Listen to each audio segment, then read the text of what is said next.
Hi all, welcome back. അപ്പോൾ ഇന്ന് നമ്മളൊരു പ്ലം കേക്കിൻ്റെ റെസിപ്പിയാണ് കേട്ടോ ചെയ്യുന്നത്. എല്ലാവർക്കും ഈസി ആയിട്ട് ഉണ്ടാക്കാൻ പറ്റിയിട്ടുള്ള ഒരു റെസിപ്പിയാണ്. ബേക്കറിയിൽ നിന്നൊക്കെ കിട്ടുന്ന ഒരു പ്ലം കേക്കിൻ്റെ ടെക്സ്ചറിലുള്ള ഒരു കേക്കാണ് കേട്ടോ ഇത്. അപ്പോൾ നമുക്കിത് എങ്ങനെയാണ് തയ്യാറാക്കുക എന്നുള്ളതൊന്ന് നോക്കാം. അപ്പോൾ വീഡിയോയിലേക്ക് പോകുന്നതിന് മുമ്പ് നിങ്ങൾ ആദ്യമായിട്ടാണ് ഈ ചാനൽ കാണുന്നതെന്നുണ്ടെങ്കിൽ സബ്സ്ക്രൈബ് ചെയ്തിട്ടില്ലാത്തവരാണെങ്കിൽ ഒന്ന് സബ്സ്ക്രൈബും കൂടെ ചെയ്യണേ.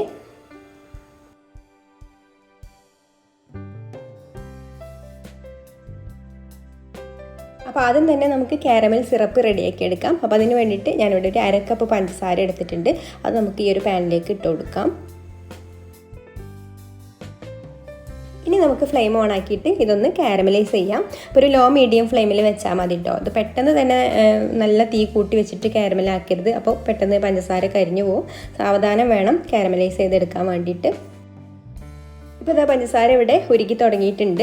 ഇനി നമുക്കിത് ഇതുപോലെ ഒന്ന് ചുറ്റിച്ച് കൊടുക്കാം. അപ്പോൾ ബാക്കിയുള്ളതും കൂടെ മെൽറ്റ് ആയിക്കോളും. പിന്നെ നമ്മളിത് തവി വെച്ചിട്ടോ സ്പൂൺ വെച്ചിട്ടോ ഒന്നും ഇളക്കി കൊടുക്കരുത് കേട്ടോ. അപ്പോൾ അങ്ങനെ ആകുമ്പോൾ കട്ടയായിട്ട് വരും ചെയ്യും, സ്പൂണിൽ പറ്റി പിടിക്കുകയും ചെയ്യും. അപ്പോൾ ഇങ്ങനെ ആകുമ്പോൾ ഒന്ന് ചുറ്റിച്ച് കൊടുത്താൽ മതി. അപ്പോൾ കംപ്ലീറ്റ് ആയിട്ട് തന്നെ മെൽറ്റ് ആയിക്കോളും. ഇപ്പോൾ ഇതാ കാരമൽ ഇവിടെ ബ്രൗൺ കളറായി തുടങ്ങിയിട്ടുണ്ട്. അപ്പോൾ ഇതാ ഇതിൽ നിന്ന് ഇങ്ങനെ ചെറുതായിട്ടൊന്ന് പതഞ്ഞ് വരുന്നത് കണ്ടല്ലോ. ഈ ഒരു വന്ന് തുടങ്ങുന്ന സമയത്ത് നമുക്കിതിലേക്ക് ഒരു 1/2 കപ്പ് നല്ല തിളച്ച വെള്ളം ഒഴിച്ചു കൊടുക്കാം. അപ്പോൾ വെള്ളം ഒഴിച്ചു കൊടുക്കുമ്പോൾ ശ്രദ്ധിക്കണം കേട്ടോ, കുറേശ്ശെയായിട്ട് ഒഴിച്ചു കൊടുത്താൽ മതി. അപ്പോൾ ഇതുപോലെ പതഞ്ഞ് തുടങ്ങുമ്പോൾ തന്നെ ഒഴിച്ചു കൊടുക്കണം കേട്ടോ. അതിൽ കൂടുതലായി കഴിഞ്ഞാൽ ചിലപ്പം കയ്പ്പ് രസം വരും. അപ്പോൾ പഞ്ചസാര കാരമൽ കരിഞ്ഞു പോവാതെ ശ്രദ്ധിക്കണം. ഇതാ ഇതുപോലെ ചൂടുള്ള നല്ല തിളച്ച വെള്ളം ഒഴിച്ചു കൊടുത്തിട്ട് മിക്സ് ചെയ്ത് കൊടുക്കാം.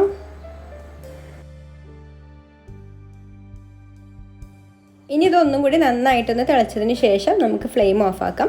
എന്നിട്ട് നമുക്കിതിന്ന് കുറച്ച് മാറ്റി വെക്കാം. പിന്നെ ബാക്കി കുറച്ച് വെച്ചിട്ട് നമ്മൾ എത്രയാണോ ഡ്രൈ ഫ്രൂട്ട്സ് എടുത്തിട്ടുള്ളത് അത് സോക്ക് ചെയ്യാനുള്ളത് ഇതിൽ ബാക്കി വെക്കാം കേട്ടോ. ഈ ഒരു ചൂടുള്ള സിറപ്പിലേക്കാണ് നമ്മൾ ഡ്രൈ ഫ്രൂട്ട്സ് ചേർത്ത് കൊടുക്കാൻ പോകുന്നത്. അപ്പോൾ ഡ്രൈ ഫ്രൂട്ട്സ് നമുക്ക് എത്രത്തോളമാണോ കേക്കിലേക്ക് വേണ്ടത്, അതുപോലെ ഏതൊക്കെയാണോ വേണ്ടത് അതിനനുസരിച്ചിട്ടൊക്കെ എടുക്കാം കേട്ടോ. അപ്പോൾ ഞാനിവിടെ 3 കളറിലുള്ള ഡ്യൂട്ടി ഫ്രൂട്ടി എടുത്തിട്ടുണ്ട്. പിന്നെ ചെറി, പിന്നെ ബ്ലാക്ക് റൈസിൻസും യെല്ലോ റൈസിൻസും, പിന്നെ ഡേറ്റ്സ് എടുത്തിട്ടുണ്ട്. പിന്നെ കുറച്ച് കാഷ്യൂവും ബദാമും കൂടെ ചെറുതായിട്ടൊന്ന് ചോപ്പ് ചെയ്തെടുത്തിട്ടുണ്ട്. അപ്പോൾ ഇത്രയാണ് ഞാൻ ഈ കേക്കിലേക്ക് ചേർത്ത് കൊടുക്കുന്നത്.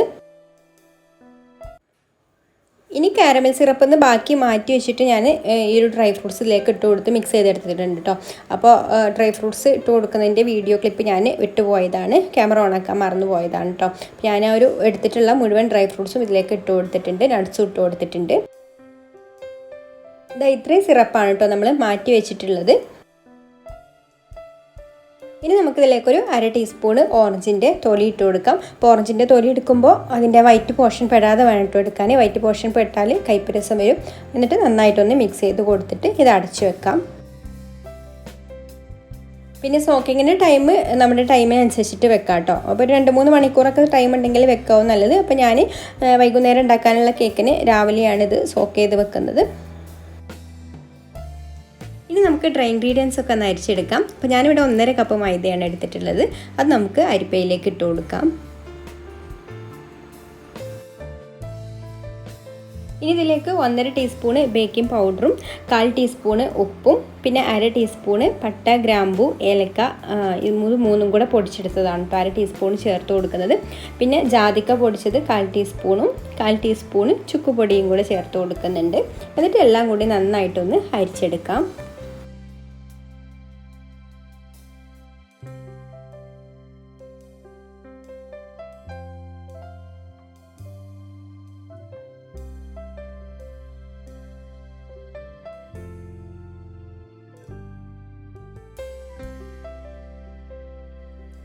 ഇനി ഞാനിവിടെ ഡ്രൈ ആയിട്ടുള്ളൊരു ബൗൾ എടുത്തിട്ടുണ്ട്. അതിലേക്ക് നമുക്കൊരു 3 മുട്ട പൊട്ടിച്ചൊഴിക്കാം. പിന്നെ മുട്ട റൂം ടെമ്പറേച്ചറിലായിരിക്കണം കേട്ടോ. ഫ്രിഡ്ജിൽ വെച്ച മുട്ടയാണെങ്കിൽ പുറത്തെടുത്ത് വെച്ച് തണുപ്പ് പോയതിന് ശേഷം മാത്രം എടുത്താൽ മതി.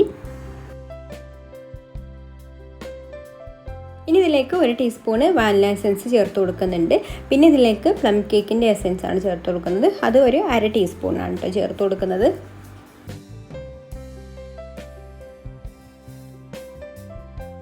ഇനി മുട്ട എസൻസിലൊക്കെ ഇട്ടിട്ട് നന്നായിട്ടൊന്ന് ബീറ്റ് ചെയ്തെടുക്കാം. അപ്പോൾ മുട്ടയുടെ സ്മെല്ലൊക്കെ ഒന്ന് പോയിക്കോളും.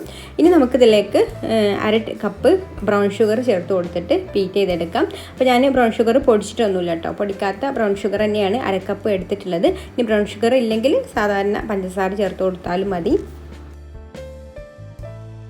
ഷുഗർ ഒന്നിച്ച് ചേർത്ത് കൊടുക്കേണ്ട. നമ്മൾ സാധാരണ കേക്കിലേക്കൊക്കെ ചെയ്യുന്നത് പോലെ തന്നെ കുറേശ്ശെ ചേർത്ത് കൊടുത്തിട്ട് ബീറ്റ് ചെയ്തെടുത്താൽ മതി.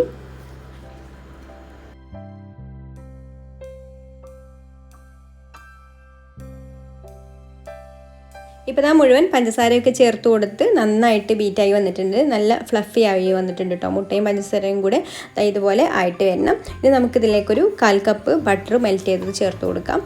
പിന്നെ 1/4 കപ്പ് ഓയിലും കൂടെ ചേർത്ത് കൊടുക്കാം. അപ്പോൾ അതിന് പകരമായിട്ട് ബട്ടർ വേണ്ടാന്നുണ്ടെങ്കിൽ 1/2 കപ്പ് ഓയിൽ ചേർത്ത് കൊടുത്താലും മതി കേട്ടോ.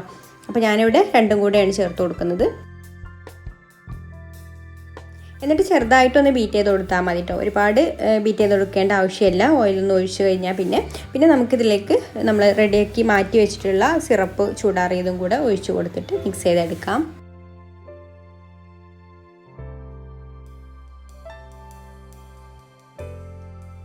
ഇനി സോക്ക് ചെയ്ത് വെച്ചിട്ടുള്ള ഫ്രൂട്ട്സിലേക്ക് നമ്മൾ കേക്കിന് അരിച്ച് വെച്ചിട്ടുള്ള ഒരു പൊടിയിൽ നിന്ന് തന്നെ ഒരു 2 ടേബിൾ സ്പൂൺ പൊടി ചേർത്ത് കൊടുത്തിട്ട് നന്നായിട്ടൊന്ന് മിക്സ് ചെയ്തെടുക്കാം.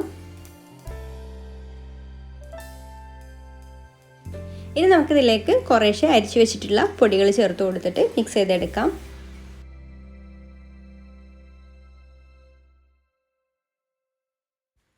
അപ്പോൾ ആദ്യം ഇട്ട് കൊടുത്ത ബാച്ച് നന്നായിട്ട് മിക്സായി വന്നതിന് ശേഷം പിന്നെ അടുത്ത ബാക്കിയുള്ള പൊടി ചേർത്ത് കൊടുത്താൽ മതി.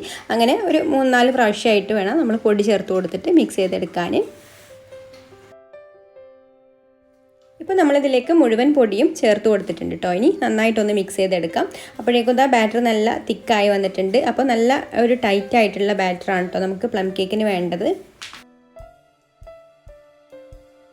അപ്പോൾ നമ്മുടെ കേക്കിൻ്റെ ബാറ്ററൊക്കെ ഇവിടെ മിക്സായി വന്നിട്ടുണ്ട്. ഇനി നമുക്കിതിലേക്ക് ഡ്രൈ ഫ്രൂട്ട്സും കൂടെ ചേർത്ത് കൊടുത്തിട്ട് മിക്സ് ചെയ്തെടുത്താൽ മതി.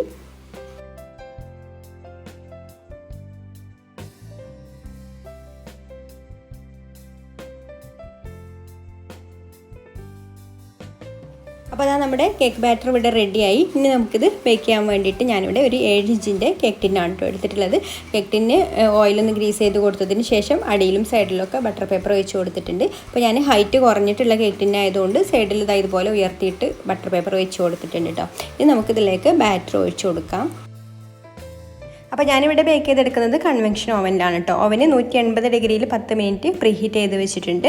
അതിൽ നമുക്ക് ഒരു 50-55 മിനിറ്റൊക്കെ ബേക്ക് ചെയ്തെടുക്കേണ്ടി വരും.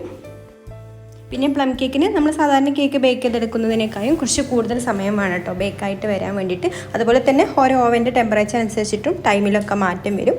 ഇനി ഞാൻ ടാപ്പ് ചെയ്ത് കൊടുത്തിട്ട് ഇതിൻ്റെ മുകളിൽ ഇതുപോലെ കുറച്ച് കാഷ്യൂ നട്ടും കൂടെ വെച്ച് കൊടുത്തിട്ടുണ്ട്. ഇനി നമുക്കിത് ബേക്ക് ചെയ്തെടുക്കാം. അപ്പോൾ അതാ നമ്മുടെ കേക്ക് ഇവിടെ ബേക്കായി വന്നിട്ടുണ്ട്. 55 മിനിറ്റാണ് കേട്ടോ ഞാൻ ഈ കേക്ക് വെച്ചത് ബേക്ക് ചെയ്യാൻ വേണ്ടിയിട്ട് 180 ഡിഗ്രിയിൽ. അപ്പോൾ ഓവനില്ലാതെ വെക്കുകയാണെന്നുണ്ടെങ്കിൽ നിങ്ങൾ അതിനനുസരിച്ചിട്ട് നോക്കിയിട്ട് കേക്ക് ഒരു 45 മിനിറ്റ് കഴിഞ്ഞിട്ട് ചെക്ക് ചെയ്ത് നോക്കിയിട്ട് അതിനനുസരിച്ചിട്ട് ടൈം കൂട്ടി വെച്ചാൽ മതി.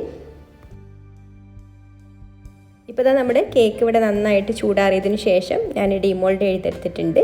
ഇനി നമുക്കിതൊന്ന് കട്ട് ചെയ്ത് നോക്കാം. അപ്പോൾ പ്ലം കേക്കൊക്കെ ഒരു 2 ദിവസം കഴിഞ്ഞിട്ടൊക്കെ കട്ട് ചെയ്ത് കഴിക്കുമ്പോഴാണ് കേട്ടോ അതിൻ്റെ ഒരു കറക്റ്റ് ടേസ്റ്റൊക്കെ കിട്ടുക. അപ്പോൾ നിങ്ങൾക്ക് വീഡിയോ ഇഷ്ടമായിട്ടുണ്ടെങ്കിൽ ഒന്ന് ലൈക്ക് ചെയ്യുക, ഷെയർ ചെയ്യുക, നിങ്ങളുടെ അഭിപ്രായങ്ങളൊക്കെ താഴെ കമൻറ്റ് ചെയ്യുക. പിന്നെ ഈ ചാനൽ സബ്സ്ക്രൈബ് ചെയ്യാതെ കാണുന്നവർ ഒന്ന് സബ്സ്ക്രൈബും കൂടെ ചെയ്തിട്ട് സപ്പോർട്ട് ചെയ്യണേ. അപ്പോൾ ഇനി മറ്റൊരു നല്ല റെസിപ്പിയുമായിട്ട് അടുത്ത വീഡിയോയിൽ കാണാം. Thank you for watching.